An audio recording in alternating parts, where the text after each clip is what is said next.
शांति पथ प्रदर्शन का स्वाध्याय हम सभी कर रहे हैं। क्षुल्लक श्री जिनेन्द्र जीवनी द्वारा विरचित। मंगलम भगवान वीरो मंगलम गौतमो गणी मंगलम कुंद कुंदाद्यो जैन धर्मोस्तु मंगलम। नमो अरिहंताणम नमो सिद्धाणम नमो आयर्याणम नमो उवज्जायाणम नमो लोए सवसाहुणम। पंच परमेष्ठी भगवान की जय। अगले 45 मिनट के लिए सभी प्रकार के पापों का त्याग करके सभी नववर्ण मुकर मंत्र पढ़ ले।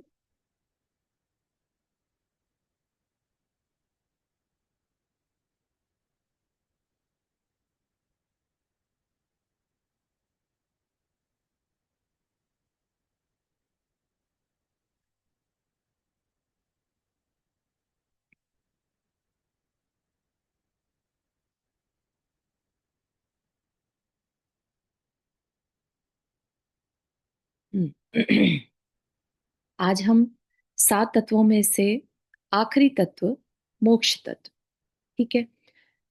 7 तत्वों के बारे में हम इतना डिटेल में क्यों जान रहे हैं?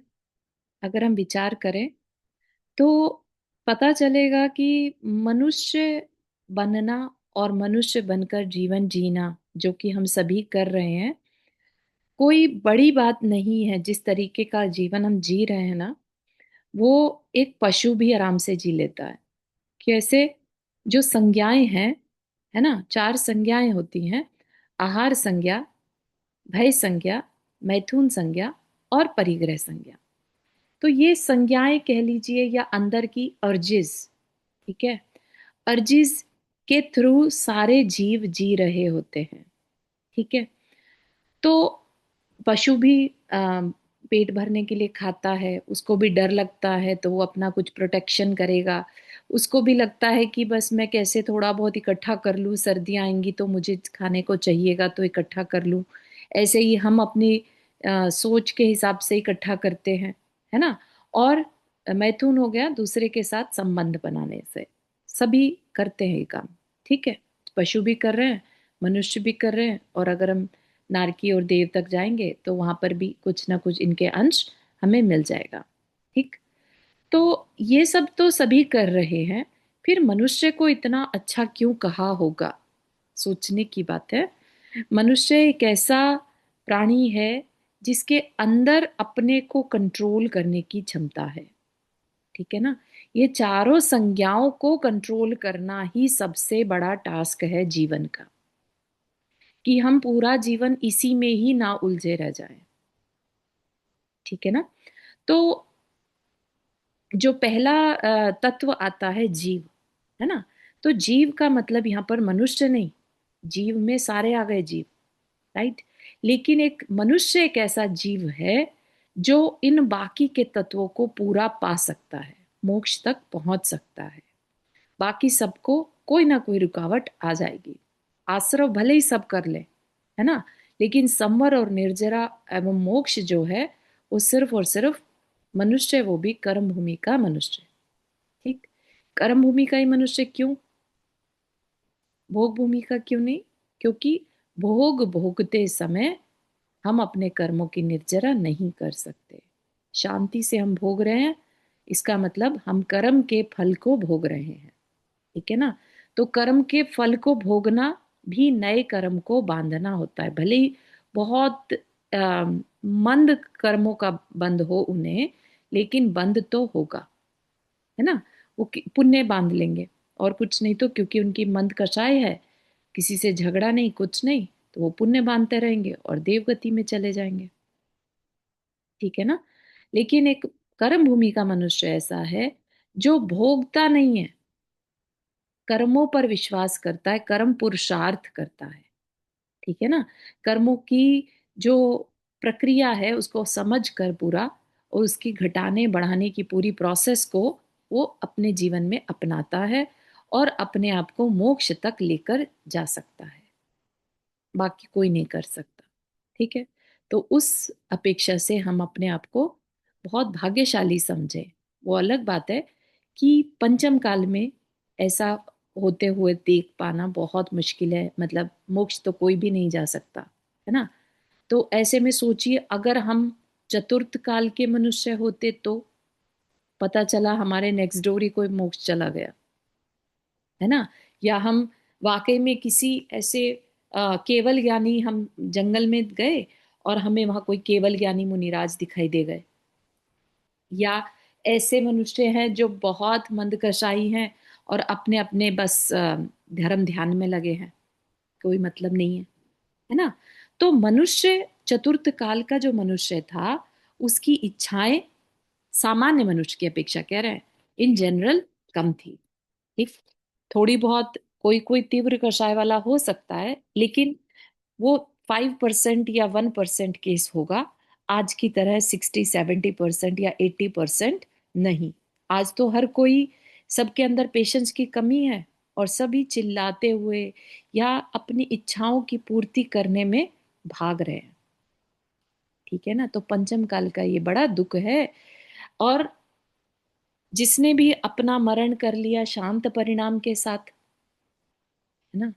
अभी हमें बड़ी दुखद सूचना मिली थी, कुसुम आंटी की सन इन लॉ जो हैं वो हमारे बीच नहीं रहे। और लेकिन अच्छी बात यह है कि उनका मरण जो हुआ वो बहुत शांत परिणाम के साथ। तो वो जो जीव है वो अपनी यात्रा आगे की शुरू कर चुका है, और बड़े शांत परिणाम के साथ अगर शरीर का त्याग होता है तो नियम से, निश्चय के साथ देवगति ही मिलती है। ठीक है। तो हम और आप जो ये इतनी मेहनत कर रहे हैं, ये दुनिया से हटकर जीने की कोशिश कर रहे हैं, उसका सारा का सारा जो प्रोसेस है वो अपने परिणामों को शांत रखने का है। ठीक है। बार बार सोचिए, अगर हम चौथे में होते, चौथे काल में, तो हम क्या भाव करते। Don't compare your self in पंचम काल। भले ही हम पंचम काल में हैं, है ना, हर तरफ मारा मारी है, मान लिया, लेकिन ये जो कुछ हो रहा है, पंचम काल के जीव लेट से बहुत मात्रा में अगर नरक का बंद करते हैं, तो क्या हम वहां जाना चाहते हैं? नहीं। राइट। हम सब मोक्ष की इच्छा करते हुए कम से कम देव आयु का बंद कर पाए। ठीक है ना। तो उसके लिए हमारे परिणाम जो हैं वो बहुत शांति के होने चाहिए। इवन धर्म के कार्य करते हुए भी हमारे परिणाम शांत होने जरूरी है। ठीक है ना। तो ऐसा मत समझिए कि धर्म के कार्य करें और फिर हाव हाव करें, अरे भूख लग रही है, अरे इसने मुझे खाना नहीं दिया, ऐसे कैसे चलेगा, है ना। किसी के ऊपर डिपेंड होकर हम धर्म नहीं कर सकते। इससे तो अच्छा है हमें जो मिल रहा है, जो हमसे बन पा रहा है, उतने में काम चला लें और शांत रहें। सबसे इंपॉर्टेंट है शांत रहना। ठीक। उस शांति के परिणामों के साथ ही हम अपने संस्कार जो हमने बांध लिए थे, किसी वजह से हमने पास्ट में कोई तीव्र कषाय के परिणाम किए और पाप बांध लिया, है ना। ऐसा तो है नहीं कि हमने हमेशा से ही मंद कषाय रखी होगी। हमने बहुत सारी तरह के पाप भी किए हैं और उनके संस्कार, उनके कर्मा बैलेंस हम अपने साथ लिए घूम रहे हैं। ठीक है ना। तो अब हमें अगर उनको तोड़ना है तो हमें शांति और विशुद्धि के साथ उनको कम करना होगा। तो जहां तक हो सके विकल्पों से बचना। ठीक। तो कह रहे हैं, समस्त संकल्पों विकल्पों के मूल संस्कारों का निर्मूलन करके आत्यांतिकी शुद्धता व निर्मलता को प्राप्त, हे पवित्र आत्माओं, क्या मुझ पर दया न करोगे? मुझको भी शांति प्रदान कीजिए नाथ। ठीक। कि जिन्होंने अपनी आत्माओं को पवित्र कर लिया है, हम उन भगवान से कह रहे हैं कि भगवान मुझ पे दया नहीं करोगे क्या? है ना, मुझ में भी तो इतनी शक्ति दे दो कि जिससे कि मैं भी इन सर्व दुखद संस्कारों का मूल उच्छेद कर सकूं, इनकी निर्जरा करके मुक्ति प्राप्त कर सकूं। शांति मार्ग के विवेचन में 7 तथ्य या तत्व विचारणा के लिए स्थापित किए गए थे। 7 तत्व हमने स्टार्ट किए थे, जीव, अजीव, आश्रव, बंधन, सर्व बंध, संवर तथा निर्जरा। इन 6 तत्वों पर विचार कर लिया गया। अब बात चलती है अंतिम तत्व मोक्ष की। मुच धातु से बने मुक्ति शब्द का अर्थ है छूटना। छूटना किसी बंधन से ही होता है। छूटे किससे? है ना। जब आत्मा या जीव और अजीव का जो बंध है वो खत्म हो जाए, जीव अजीव से फ्री हो जाए, मुक्त हो जाए, वह उसका मोक्ष अवस्था होगी। ठीक है ना। ऐसा कुछ नहीं है कि मोक्ष कोई जगह जाना है हमें तब जाके कहा जाएगा मोक्ष हो गया। जितना जितना हम कर्म बंधन से छूट रहे हैं वो सब तो व्यवस्था सब अंदर की रहती है ना। हमें नहीं मालूम हमारे कितने कर्म बंधनों से हम छूट रहे हैं, लेकिन हम कोशिश करते रहे तो मानकर चलिएगा कि हम अपने कर्म बंधनों से छूट रहे हैं। ठीक। तो जो छूटना है किसी बंधन से होगा, हम ही ने वो बंधन पाल रखे हैं। कैसे बंधन है? जो हमें दिखाई भी देते हैं, है ना, जिसको हम अपनापन कहकर आसक्त हुए रहते हैं, वो हमारे अपना क्रिएट किया हुआ बंधन है।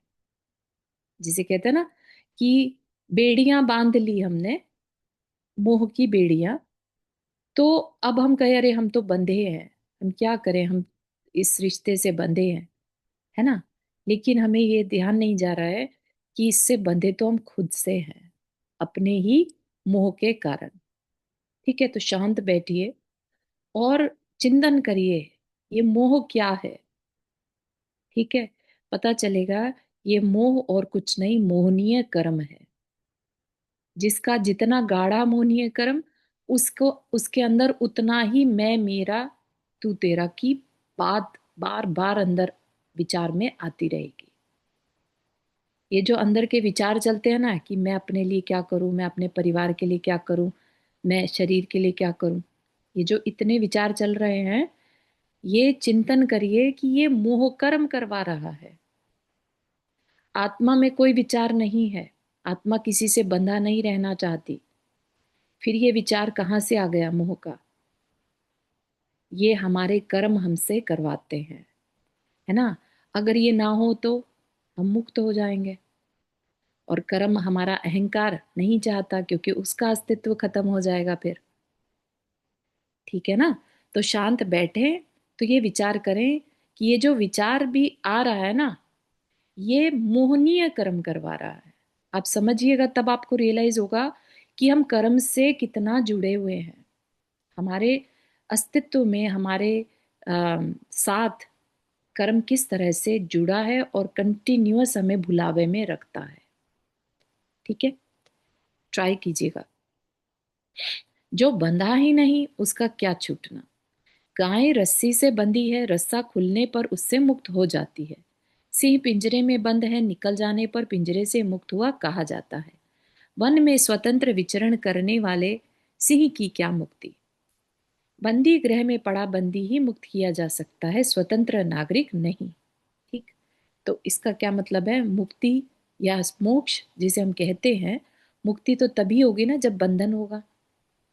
कोई ऑलरेडी फ्री है, किसी से बंधा नहीं है, तो क्या हम उसको मुक्त कहेंगे? जो बंधा हुआ है उसी को मुक्त कहा जाता है कि अरे वाह, मुक्त हो गया, मोक्ष पा लिया, है ना। जहां बंधन नहीं वहां मोक्ष नहीं, और जहां बंधन है वहां मोक्ष भी है। इसलिए मोक्ष हम सब पर अप्लाई होता है ना। सात तत्वों में से जीव अजीव बंद, आप आश्रव बंद, तो हम सब ने बंद किया हुआ है, बंधन है। ठीक है, कर्म का बंधन है हमारे साथ, और वही हमें मोक्ष की ओर लेके जाता है जब हम उससे छूटने की कोशिश करते हैं। मुझे अन्य पदार्थों की मोक्ष से कोई प्रयोजन नहीं, मुझे तो अपनी मोक्ष खोजनी है। मोक्ष खोजने से पहले अपना बंधन खोजना होगा। ठीक। बंधन क्या है हमारे लिए? हमारे अपना मोहनीय कर्म। जितने विचार आए ना, आप क्लियरली ये देख कर चलिए, ये मेरा मोहनीय कर्म है, ये मैं नहीं, ये मेरा मोहनीय कर्म है। फिर ऐसा लगेगा कि जैसे, तो मैं क्या हूं फिर? अगर ये मोहनीय कर्म है तो मैं क्या हूं? मैं इस विकल्प से रहित, इस विचार से रहित, है ना। और विचार क्या था? ये मेरा था, मुझसे छूट गया, है ना।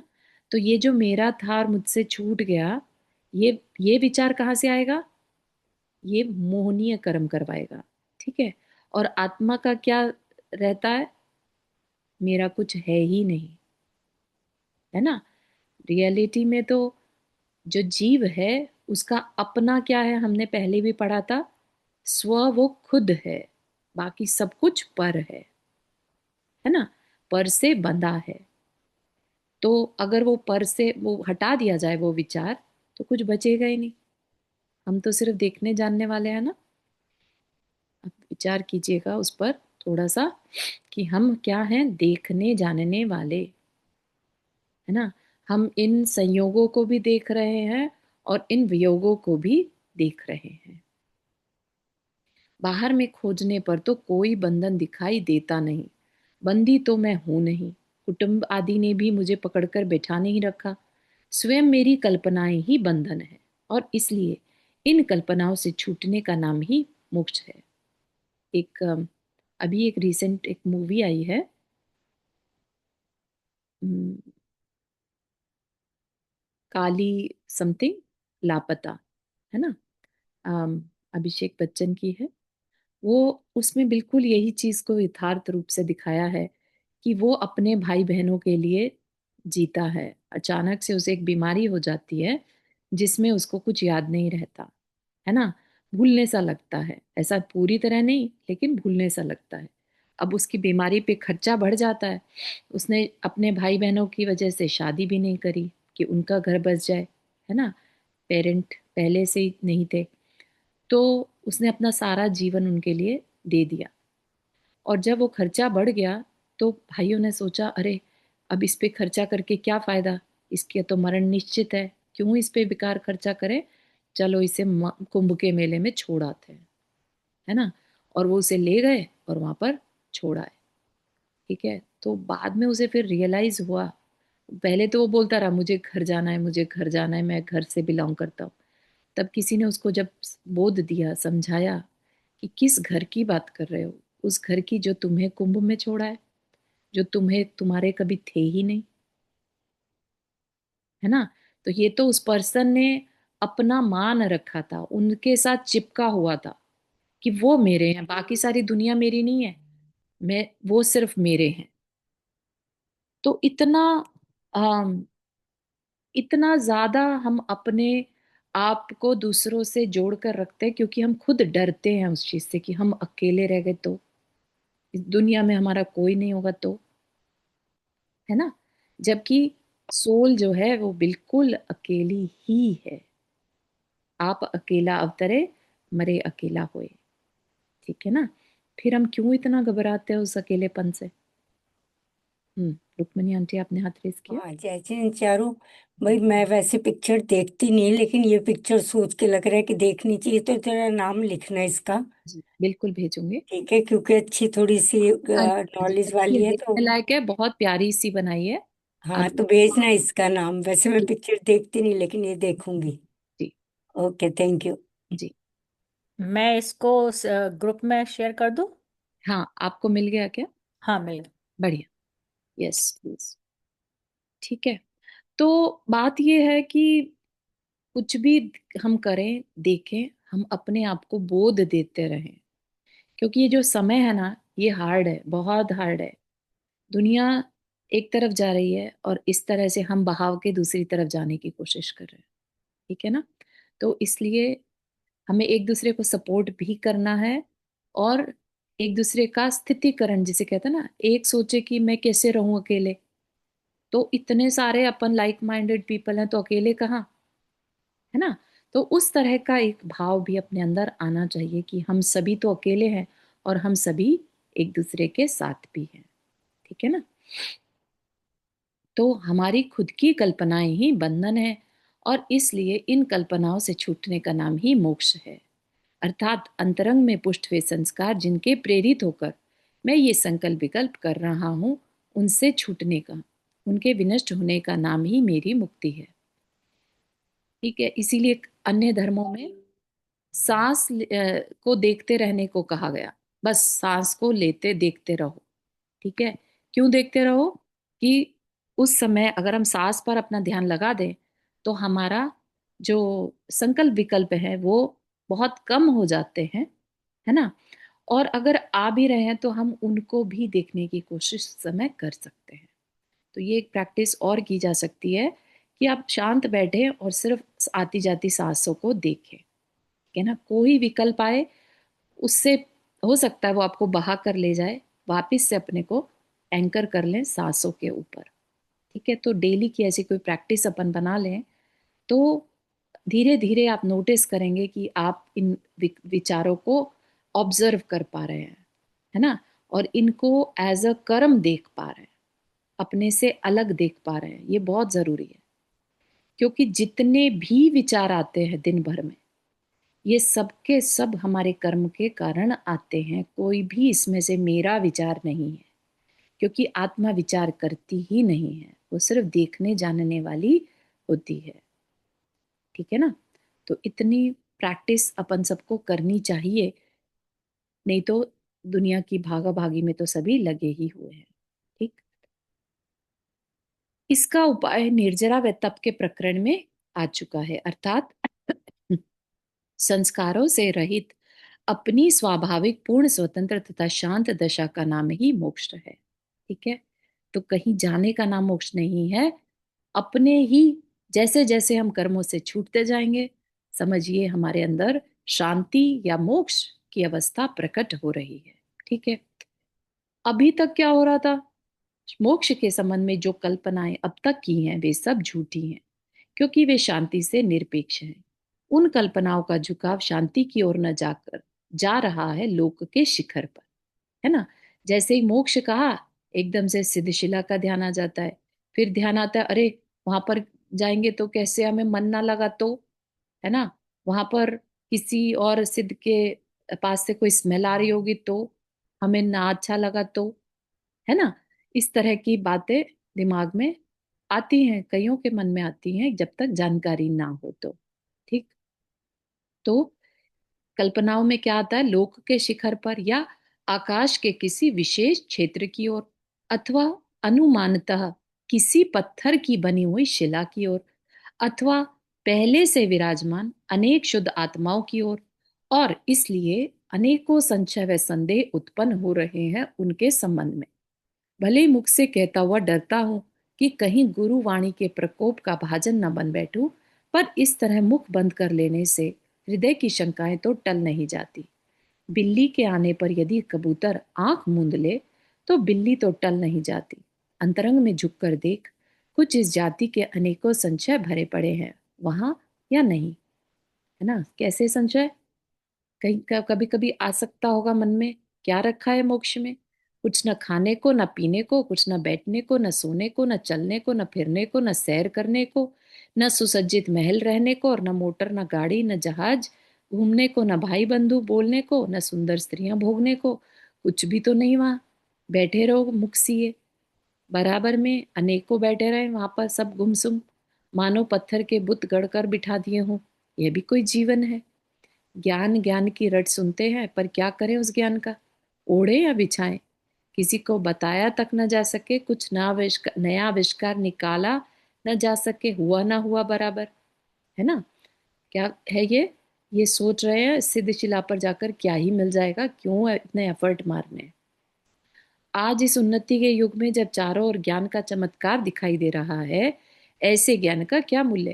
केवल अंधश्रद्धा का विषय है, किए जाओ, परंतु कब तक, एक रोज तो छोड़ना ही होगा। मुझे नहीं चाहिए ऐसी मोक्ष।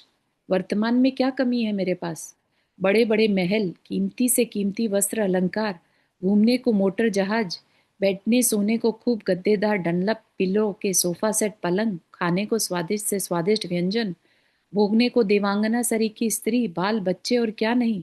इन सबको छोड़कर एक शून्य स्थान में जाऊं, जहां इनमें से कुछ भी नहीं, पड़े रहो अकेले, इतना भी नहीं कि अपना गम किसी को सुना दूं। अरे मोक्ष कहते हैं इसे, कोरी कैद है। भगवान बचाए इस मोक्ष से। भला खाली बैठे रहना कहीं शोभा देता है मनुष्य को, ना भाई ना। कोई बहुत बड़ा राजपाट भी दक्षिणा में दे और कहे कि किसी प्रकार मोक्ष ले लो तो ना लो, फिर ये नित्य की मोक्ष की रटना क्यों। मुझे क्या पता था कि वह मोक्ष इस प्रकार की होगी। मैं तो समझा था कि कोई आकर्षक वस्तु होगी, सारा जगत जिसके गुणगान करता है। सोचता था कि वह कुछ तो होगा ही, परंतु खोदा पहाड़ और चुहिया भी तो न निकली। भला कौन स्वीकार करेगा जड़ सम बनकर पड़े रहना? किसे अच्छा लगता है सोफा सेट को छोड़कर पत्थर की शिला पर पड़े रहना? यूं ही अचेत सा। और इसी प्रकार की अनेकों कल्पनाएं, है ना। अगर हम में से भी किसी के मन में ऐसी बात आती है तो अपने को गिल्टी में नहीं जाना, ये वास्तविकता समझने का समय है ना। ऐसी बात आ सकती है तभी तो बताई जा रही है, ठीक है ना। भला विचारिए तो सही कि फिर इस मोक्ष की ये रटंत क्यों? इसमें सांप्रदायिकता के अतिरिक्त और है ही क्या, है ना। जैन शास्त्र पढ़ रहे थे, सबने बोला मोक्ष पद प्राप्त फलम निर्वपामीति स्वाहा, है ना। तो मोक्ष कुछ तो होता होगा, कुछ अच्छा ही होगा जो पूजा में है, इसलिए मुझे भी मोक्ष चाहिए। ये क्या हो गया? ये कुछ और नहीं, सांप्रदायिक हमारी पूजा में आता है। हमें पता है, हम उसमें बताया है कि मोक्ष सबसे बेस्ट होता है, इसलिए हम सब मोक्ष चाहते हैं, है ना। सारे जैनी क्या कहेंगे? हमें मोक्ष चाहिए। और जब जैनी मोक्ष चाहिए वर्ड कहे बिना समझे, तो ये क्या है? सांप्रदायिक। अपने संप्रदाय में कहा गया है, मेरे गुरु ने कहा है तो मुझे तो मानना है, जबकि क्लैरिटी कुछ है नहीं, है ना। जब बिना क्लैरिटी के धर्म करना भी क्या है? सांप्रदायिकता। उससे हमारा कल्याण नहीं होने वाला, क्योंकि हमारे अंदर क्या रह जाएगा? वही मोहनीय कर्म, मेरा धर्म, मेरे गुरु, है ना। तो हम उस मेरे मेरे पने में ही उलझे रह जाएंगे, और मेरा कहता कौन है? मोहनीय कर्म, ठीक है ना। तो हमें बात को पूरी तरह समझना है। जहां मेरापन आ गया, जबकि धर्म ऐसी चीज है जो सबके लिए है। धर्म क्या है? अभी एक विचार आ रहा था, देखिएगा आप लोगों को सही लगता है तो। कहते हैं कि पंचम काल तक के अंत तक धर्म होगा, ठीक है, छठे में नहीं होगा। और धर्म इन रियलिटी कहते किसे हैं? पूजा पाठ या त्याग का नाम धर्म नहीं है। धर्म क्या है? जो वस्तु का स्वभाव है, ठीक है। तो वस्तु का स्वभाव, जैसे जल का स्वभाव शीतलता है, अग्नि का स्वभाव उष्णता है, ऐसे ही मनुष्य का या जीव का स्वभाव शांति है, ठीक है ना। तो जीव का स्वभाव शांति है, तो कोई ना कोई जीव मनुष्य भव में ऐसा होगा जो शांति को धारण करता होगा। अदरवाइज पंचम काल के अंत तक आप समझ सकते हैं किस तरह का एटमॉस्फेयर होगा। आज ही 2000 साल बीते हैं अभी तक, चतुर्थ काल को एंड हुए, और किस तरह का वातावरण है हम समझ सकते हैं, है ना। ऐसे में कोई पूजा पाठ करता हुआ मिल भी जाए, तो क्या आपको लगता है वास्तविक धर्म पूर्वक कर रहा होगा या सांप्रदायिकता की वजह से कर रहा होगा? ठीक है ना। तो जो पंचम काल के अंत तक धर्म रहेगा किसी चार लोग में, तो वह धर्म होगा जो अंदर की समझ है, या वाकई में जो शांति की खोज में है, या शांति को महत्व देता है, जो लड़ाई भिड़ाई में नहीं इन्वॉल्व होगा। सिर्फ चार लोग, ठीक है। और उसके बाद क्या होगा? उसके बाद ह्यूमैनिटी में मनुष्य धर्म जो है वो खत्म हो जाएगा। मनुष्य मनुष्य को मारकर खाने लगेगा, ठीक है ना। तो उस समय पर ये जो मनुष्य की व्यवस्था है, उसके अंदर शांति की इच्छा तक खत्म हो जाएगी बेसिकली। इसलिए कहा छठे काल में धर्म नष्ट हो जाएगा, ठीक है ना। जो अभी हमारे अंदर शांति चाहिए, शांति चाहिए, यानी कि क्या है? हम अपने धर्म की ओर झुकना चाहते हैं, अपने धर्म को पाना चाहते हैं, ठीक है ना। धर्म अपना स्वभाव है, हम अपने स्वभाव को पाना चाहते हैं। लेकिन छठे काल में हो जाएगा कि अपना स्वभाव क्या है, कौन केयर करता है, कोई उस स्वभाव की चर्चा, शांति नाम का जो है वो गायब हो जाएगा, ठीक है ना। तो ऐसी एक थॉट आया था तो शेयर किया आप लोग के साथ। कुछ रूढ़ियां व पक्षपात और हंसी आ जाती है आज मोक्ष का नाम सुनकर। पुराने जमाने की बात कहाँ से लाए हो निकालकर विज्ञान के इस युग में। भाव मोक्ष, मोक्ष का स्वरूप समझे बिना कैसे दबा सकेगा इन विकल्पों को। ठीक है ना, मोक्ष का स्वरूप समझे बिना, और किनको दबाना है, विकल्पों को, है ना। अभी बताया विकल्प क्यों उठ रहे हैं, कर्म के कारण, है ना। तो मोक्ष का स्वरूप समझे बिना कैसे दबा सकेगा इन विकल्पों को। अगर हम इसी लाइन को समझने की कोशिश करें तो मोक्ष का स्वरूप क्या है, मोक्ष का स्वरूप है अपना वास्तविक स्वरूप, राइट। और अपना वास्तविक स्वरूप क्या है, हम क्या है, देखने जानने वाले, अरूपी, है ना। तो जो हम हैं, जब हम अपने को पाले वो मोक्ष, राइट। तो वो मोक्ष कब खत्म होगा, जब हमारे अंदर के संकल्प विकल्प खत्म होंगे। ठीक है ना।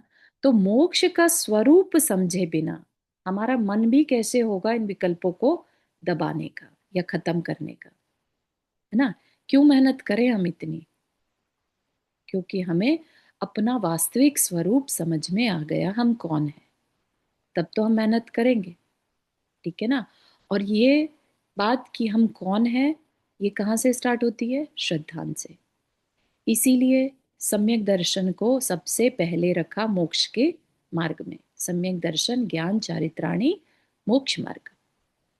अगर श्रद्धा ही नहीं है तो उस नॉलेज का भी क्या ही करेंगे, और उस पर चलकर भी क्या ही होगा। कितना भी हम पूजा पाठ कर लें, कितना भी त्याग कर दें, लेकिन अगर हमें श्रद्धा है ही नहीं अपने वास्तविक स्वरूप पर, तो फिर हम करके भी क्या करेंगे, भेड़ चाल ही हो जाएगी ना। ठीक है ना। तो ये कल्पनाएं दबाए बिना क्यों करने लगा इतने बड़े तपश्चरण आदि का परिश्रम। अतः भाई मोक्ष तत्व को जानना अत्यंत आवश्यक है। ठीक है ना। तपस्या करते हुए तो बहुत लोग मिल जाते हैं जो पंच अग्नि तप करते हैं, या जो अघोरी बाबा होते हैं शमशान में अपनी तपस्या कर रहे होते हैं। वो भी तपस्या तो है ना। लेकिन वह तपस्या कैसी है, बाल तप कहा है उसे। बिना अपने को समझे जो तपस्या करी जाए वो बाल तप है।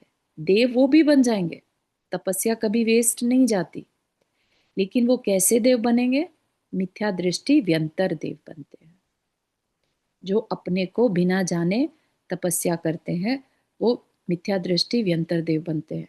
और अपने को जान लेने के बाद छोटा सा तप भी सम्यक दृष्टि का तप कहलाता है, और इसलिए वैमानिक देवों के देव बनते हैं। भले ही छोटे देव बन जाए वहां पर, लेकिन वैमानिक देवों के देव बनते हैं। ठीक है ना। इतना बड़ा डिफरेंस आ जाता है सिर्फ अपनी सोच समझ को बदल देने से। ठीक है ना। सिर्फ हमने अभी स्वरूप समझा है, हमने कुछ नहीं भी किया हो, तो भी हम अपनी वैमानिक देवों में गिनती सेट कर सकते हैं। अतः भाई मोक्ष तत्व को जानना अत्यंत आवश्यक है। तो क्या इसको जाने बिना या इसकी श्रद्धा किए बिना अब तक की सारी पढ़ाई बेकार है। वास्तव में ऐसा नहीं है। अब तक की सारी पढ़ाई एक अलौकिक देन है, उसकी अवहेलना मत कर। मोक्ष का सच्चा स्वरूप जानने का प्रयत्न कर, है ना। अभी तक की जो पढ़ाई करी क्या वो वेस्ट हो गई, नहीं। वो हमारी एक तरह से फाउंडेशन क्रिएट कर रही है। हमारे अंदर जो संशय संदेह है और मिसअंडरस्टैंडिंग्स हैं, उनको ठीक करने का नाम, है ना। हम उस नॉलेज को यूज कर रहे हैं। अगर अभी भी मोक्ष का स्वरूप नहीं क्लियर है तो ये कह रहे हैं कि वो पढ़ाई वेस्ट तो नहीं गई है, लेकिन इसका ये मतलब है कि अभी भी हमने अपने आप को समझा नहीं है। ठीक है ना। मोक्ष का स्वरूप समझने का मतलब है अपने को समझना। ठीक। तो मोक्ष कोई जगह का नाम नहीं है, मोक्ष अपनी ही एक अवस्था का नाम है। तो अपनी उस अवस्था को, जैसे दूध में हम घी देख पाते हैं, हालांकि उसमें दिखता नहीं है, लेकिन फिर भी हमने चाहे उसकी प्रोसेस का ज्ञान किया था, हमने उसको करते हुए देखा था, है ना। तो हम जैसे ही दूध देखते हैं तो हम उसमें घी भी देख पाते हैं। ये क्या है, श्रद्धान है। उसकी अल्टीमेट अवस्था का हमें नॉलेज है, वो पॉसिबल है, ये श्रद्धान है ना। दूध में से घी निकल सकता है, एक प्रोसेस अगर फॉलो की जाए तो ये भी एक श्रद्धान है। जब करेंगे तब करेंगे। कैसे करेंगे ये भी एक नॉलेज इकट्ठी करने की बात है, लेकिन श्रद्धांत तो है। तो वही कहा जा रहा है, मोक्ष का नाम जब भी सुनो तो अपनी एक अवस्था, क्लैरिटी होनी चाहिए। जैसे घी वर्ड सुना तो हमें पता है वो घी कैसा है ना, एग्जैक्टली। मक्खन को तो घी नहीं कह देते ना। अगर हम मक्खन को घी कहने लगेंगे या दही को घी कहने लगेंगे, कहते रहे, कहने वाला तो उसको क्या कहा जाएगा, मूर्ख कहा जाएगा, है ना। इसका मतलब उसने कभी अल्टीमेट शुद्ध जो उसकी अवस्था है उसको देखा ही नहीं या जाना ही नहीं, है ना। तो उसका सारा ज्ञान क्या हो गया, मिथ्या हो गया, ठीक है ना। उसने जो अभी तक शोर मचा रहा था, दूध में घी निकलता है, दूध में घी निकलता है, और जब दही जमाई तो उसको कह रहे देखो घी बन गया, तो क्या हो गया, ये उसकी मूर्खता।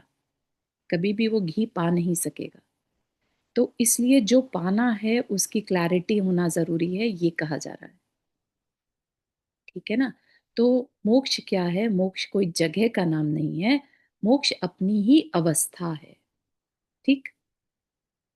लोक शिखर में स्थित आकाश के किसी टुकड़े का नाम मोक्ष नहीं, मोक्ष शिला का नाम मोक्ष नहीं, वहां पर विराजे पूर्व आत्माओं के संपर्क का नाम मोक्ष नहीं, तेज में तेज की भांति अपने से भिन्न किसी सत्ता में समा जाने का नाम मोक्ष नहीं, दीपकवत बुझकर अपनी सत्ता नष्ट कर देने का नाम मोक्ष नहीं, ज्ञान के अभाव का नाम मोक्ष नहीं, जड़ बनकर पड़े रहना भी मोक्ष नहीं। इतना कुछ प्रयास ऐसे मोक्ष के लिए नहीं किया जाता। कितना प्रयास, तप आदि जो करा जाता है, जो श्रमण बना जाता है ना, जो अवस्था अपनी निर्ग्रंथ अवस्था है, या जो अंतर्मुहूर्त में केवल ज्ञान हो जाने का प्रयास है, वो कैसे ऐसे मोक्ष के लिए नहीं किया जाता जो ऊपर बताया गया, है ना। ऐसा मोक्ष लेना तो बहुत आसान है, खूब भरकर पाप करो, बस मिल जाएगी ऐसी मोक्ष, है ना। कैसी मोक्ष, जहाँ किसी के साथ बैठना हो, गुमसुम होकर पत्थर की शिला पर बैठना हो तो बैठ जाओ ना, कहीं पर भी शिला देखो और बैठ जाओ, हो गया मोक्ष क्या, नहीं, है ना। कह रहे ऐसी मोक्ष तो बहुत आसान है। निगोद का रूप धारण करके पड़े रहोगे सागरों के लिए अचेत। अगर गलत नॉलेज रखेंगे तो क्या होगा, हमारा अकल्याण होगा। आज तो ये मनुष्य भव जैन कुल मिल गया, है ना, शास्त्र स्वाध्याय मिल गया, और हमने इसको ठुकरा दिया ना, इस पे फॉलो किया, तो ना थोड़ी सी मेहनत और करी कि नहीं अब मुझे तो अपने स्वरूप को समझना ही है। अगर हमने उतनी दृढ़ता नहीं लाई अपने अंदर, तो क्या होगा, फिर पता नहीं किस पर्याय में जाकर पढ़ सकते हैं, ठीक है ना। भले ही हम देव बन जाएं, लेकिन मिथ्या दृष्टि देव बने ना, तो मिथ्या दृष्टि देव अगले भाव में कहता है मुझे ये देव का जो सुख है ना, ये नहीं छोड़ना, नहीं छोड़ना, नहीं छोड़ना, इससे तो अच्छा ऐसी जगह जाऊं, एक इंद्रिय बन जाऊं, मुझसे दुख नहीं देखे जाते, है ना। और फिर एक इंद्रिय बन जाएंगे, और फिर वापिस से वही सारी यात्रा शुरू, है ना। तो अभी जो अपना समय है, बहुत क्रूशल और इम्पोर्टेंट टाइम है ये अपने पास, है ना। हम सबके पास ले दे के ज्यादा से ज्यादा मैक्सिमम कहो तो 20-30 साल है, which is a very short time, ठीक है ना, बर्बाद करने के लिए नहीं है भाई। मोक्ष इतनी तुच्छ सी वस्तु नहीं, वहीं से दृष्टि हटा, मोक्ष को बाहर में मत खोज, अपने अंदर में देख, उसी प्रकार जैसे कि अब तक आश्रव वन संबर निर्जरा आदि को देखता आया है। मोक्ष किसी क्षेत्र का नाम नहीं है, बल्कि तेरी अपनी ही किसी दशा विशेष का नाम है, जिसमें न संकल्प है, न विकल्प, न राग, न द्वेष, न इच्छाएं, न चिंताएं। अच्छा, अब ये बहुत अच्छे से समझना। कल I want everybody to try this, ठीक है। शांति से बैठना है, चिंतन करना है मोक्ष के बारे में, और ऐसा सेट करना है कि ऐसे थोड़ी देर के लिए ऐसे बैठना है कि जहां न संकल्प हो, न विकल्प, न राग, न द्वेष, न इच्छाएं, न चिंताएं, ठीक है, न किसी बाह्य पदार्थ का ग्रहण व त्याग, न उनमें इष्टता अनिष्टता, केवल एक साम्य भाव, ठीक है। ना कोई पुत्र, ना कोई पिता, ना बहन, ना माता, ना कोई मित्र, ना शत्रु, न कोई राजा न रंक, यानी कि अपनी कोई उपाधि को याद नहीं रखना है। जहां है एक साम्यता, शांत बिल्कुल, कुछ मिला तो ठीक, नहीं मिला तो ठीक। ठीक है, तो सबको कम से कम 20 मिनट के लिए ये प्रैक्टिस करनी है। करेंगे? सब करेंगे? जी। विकल्प मुक्त होकर महसूस करना है कि हम हैं कौन। ठीक है, और सबके सब अपना एक्सपीरियंस शेयर करेंगे कि क्या निकल के आया 20 मिनट बाद। इट्स ओके अगर कोई कहे कि मेरे तो 20 मिनट के लिए ध्यान लगा ही नहीं, इट्स टोटली ओके। ठीक है ना, लेकिन I want to hear from everyone कि उनका एक्सपीरियंस क्या रहा। ऐसे शांत होकर बैठे तो क्या फील हुआ। ठीक है ना। हम्म। जहां है साम्यता व शांति, विकल्प उठने को अवकाश नहीं। प्रेरक संस्कारों का आत्यंतिक विच्छेद जो किया जा चुका है पहले भी। विकल्पों के अभाव में शरीर का निर्माण किस लिए करें, वह यहाँ पे लिखा हुआ समझ में नहीं आ रहा। भिन्न भिन्न रूप क्यों धारे, क्यों किसी को पुत्र मित्र आदि बनाए, किसके लिए यह सब जंजाल मोल लें, किसके लिए धन कमाए, किसको वस्त्र पहनाए, किसके लिए भोजन बनाए, किसको पढ़ाए लिखाए, किसकी रक्षा करें, तथा किसके लिए भीख मांगे। जहां विकल्प ही नहीं वहां इच्छा किस बात की। जहां शरीर नहीं वहां महल सोफा पलंग स्वादिष्ट पदार्थ सुंदर स्त्री आदि की आवश्यकता ही कैसी। मित्र आदि से बातचीत करने की आवश्यकता ही क्या। आवश्यकता के बिना उनके प्रति का पुरुषार्थ कैसा। पुरुषार्थ के बिना व्यग्रता कैसी। व्यग्रता के बिना दुख क्या, और दुख के बिना रहा ही क्या। केवल एक शांति जो तेरा स्वभाव है, तेरा सर्वस्व है। ठीक है ना। तो ये क्या है, ये सब कुछ हमारी सोच पर डिपेंड करता है। ठीक है ना। शरीर है तो रिश्ते हैं, रिश्ते हैं तो मोह है ना। मोह है तो सारे विकल्प हैं। ठीक है ना। और अगर ये सब ना हो तो किसी तरह का पुरुषार्थ नहीं, कोई विकल्प नहीं। विकल्प नहीं तो कोई दुख नहीं, और दुख नहीं तो क्या होगा, शांति होगी। ठीक है। इन विकल्पों के नीचे ही तो दबी पड़ी थी वह, कहीं भाग तो न गई थी जो कहीं से लानी पड़ती। ऊपर से सब कूड़ा करकट फूंक डाला, बस यह रही तेरी पवित्रता, शांति रानी। और क्या चाहिए था तुझे। इसी को तो लक्ष्य में लेकर चला था, इसी के लिए तो लक्ष्य बनाया था, इसी के लिए तो इतना लंबा प्रयास किया था। बस मिल गई वह, अभिष्ट की प्राप्ति हो गई। जो करना था सो कर लिया, जहां जाना था वहां पहुंच गया, कृत कृत्य हो गया, मार्ग समाप्त हो गया। और क्या चाहिए। और कुछ चाहिए तो फिर वहीं जाना होगा, विकल्पों में, व्यग्रताओं में, व चिंताओं में, जिनका की छोड़कर यहाँ आया है। इस पूर्ण व आत्यंतिकी तेरी अपनी शांति का नाम ही मोक्ष है। यहाँ न खोजकर वहां खोजने के लिए गया, तभी तो उस सेठ ने मोक्ष जाना स्वीकार न किया। है ना। हमने एक कहानी पढ़ी थी, एक देव ने सोचा, ये पंडित रोज, सेठ रोज आकर कहता है मुझे भगवान मुझे मोक्ष कब होगा, भगवान मुझे मोक्ष कब होगा। तो एक देव ने सोचा कि चलो इतना कह रहा है और जाके इसको कहता हूँ कि ठीक है तुम मोक्ष ले लो, लेकिन अपना सारा परिग्रह छोड़ना होगा। आपके जो 10 पुत्र हैं, हर दिन अगले 10 दिनों तक वो डेली एक एक पुत्र मरेगा, और आपके जो कारखाने हैं वो भी एक एक करके नष्ट हो जाएंगे। है ना। तो सेठ ने कहा कि नहीं नहीं, मुझे नहीं चाहिए ऐसा मोक्ष, मैं अभी रेडी नहीं हूं। है ना। तो उसने वो स्वीकार नहीं किया। क्यों, क्योंकि अंदर में उसकी क्लैरिटी ही नहीं थी। कि ना, मोह इतना स्ट्रांग था कि सोचा कि अरे पुत्र के बिना मैं कैसे रहूंगा, पैसा नहीं कमाऊं तो क्या करूंगा। है ना। तो ये चीज अपने अंदर क्लियर होनी चाहिए। भाई, मोक्ष की सच्ची अभिलाषा है तो अभी से इस बाह्य जंजाल से तथा इन संबंधी अंतरंग विकल्पों से धीरे धीरे मुक्ति पाना प्रारंभ कर। जितनी जितनी इनसे मुक्ति पाएगा उतनी उतनी अंतरंग में शांति प्रकट होगी। बस उतनी उतनी ही मोक्ष हुई समझ।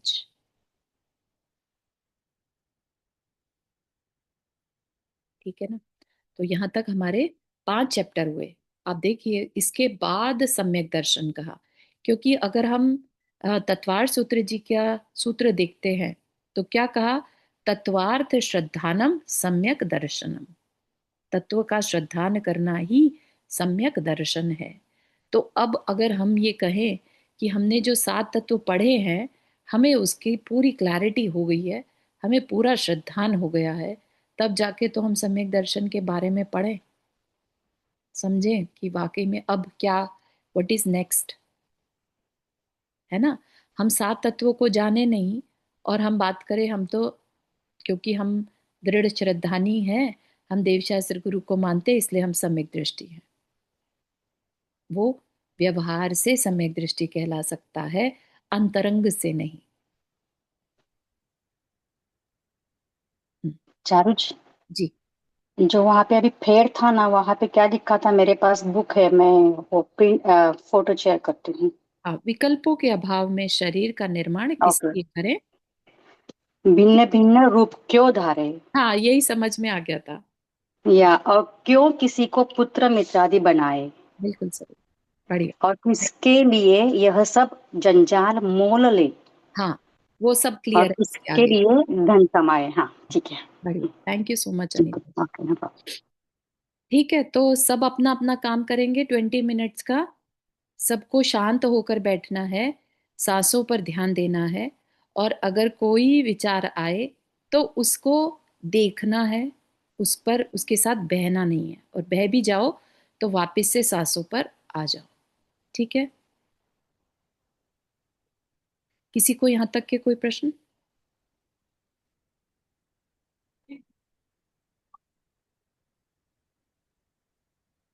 हम्म, जिनवानी थी, कुछ कह रहे हैं? चारू, हाँ हाँ जी। तुमने 20 मिनट का, यहाँ तो 5 मिनट ही ऐसे ध्यान कर लो तो बहुत लगेगा। हाँ, कोई नहीं, 20। जिसपे मिनिमम 20 मिनट मैक्सिमम चलिए मान लीजिए, लेकिन करना है, ठीक है ना। ओके। 15 ओके, मिनट कर लीजिए। चलिए कोशिश करते हैं। जी। मान लो तो हो जाती, माला फेरो तो तब तो माला ध्यान लग नहीं, जाता। नहीं माला नहीं, सिर्फ सांसों पर ध्यान देना है 15 ओके। मिनट ठीक है। ओके। ओके। और एक चीज, तुमने जो पिक्चर कही वो अभिषेक बच्चन का है ना? तुमने मुझे कुछ सुना? हाँ जी। बल लेकिन जो इसने भेजी है उसमें अभिषेक बच्चन नहीं है, जो नंदा जी ने भेजी है। Okay, I will check, I will let you to know. हाँ, तुम चेक करके जरा भेजना दोबारा, ठीक है? जी। Okay, thank you. हम्म, जय जी ने। जी जय जी। चलिए सभी को जय जिनेन्द्र। जय जिनेन्द्र सभी को। जय जिनेन्द्र। जय जिनेन्द्र।